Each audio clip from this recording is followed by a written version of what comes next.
పెద్దపల్లి పరిస్థితి ఏంటో ఒకసారి చూద్దాం. పెద్దపల్లి లోక్సభ సీటు దివంగత కాంగ్రెస్ నేత కాకా వెంకటస్వామి కుటుంబానికి పెట్టని కోటగా కొనసాగుతోంది. ఈసారి ఇక్కడ కాంగ్రెస్ నుంచి గెడ్డం వంశీకృష్ణ, బీజేపీ నుంచి గోమాస శ్రీనివాస్, బీఆర్ఎస్ నుంచి కొప్పుల ఈశ్వర్ పోటీలో ఉన్నారు. కాంగ్రెస్ అభ్యర్థి గెడ్డం వంశీకృష్ణ కాకా వెంకటస్వామి రాజకీయ వారసుడు. తొలిసారి ఎన్నికల బరిలో ఉన్నారు వంశీకృష్ణ. బీజేపీ అభ్యర్థి గోమాస శ్రీనివాస్ ఏబీవీపీ నేత, కాంగ్రెస్ పార్టీతో రాజకీయాల్లోకి వచ్చారు.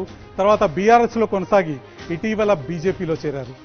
బీఆర్ఎస్ అభ్యర్థి కొప్పుల ఈశ్వర్ తెలంగాణ ఉద్యమ నేపథ్యం ఉన్న నేత.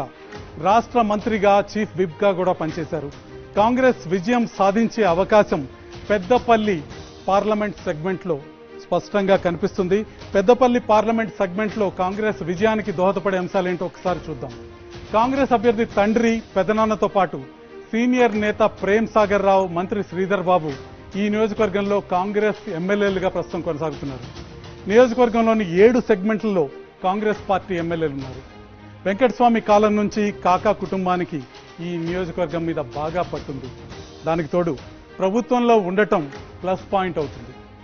తాత వెంకటస్వామి 4 సార్లు, తండ్రి వివేక్ వెంకటస్వామి ఒకసారి ఎంపీగా ఇక్కడి నుంచి ప్రాతినిధ్యం వహించటం ప్లస్ పాయింట్ గా మారింది కాంగ్రెస్ అభ్యర్థికి.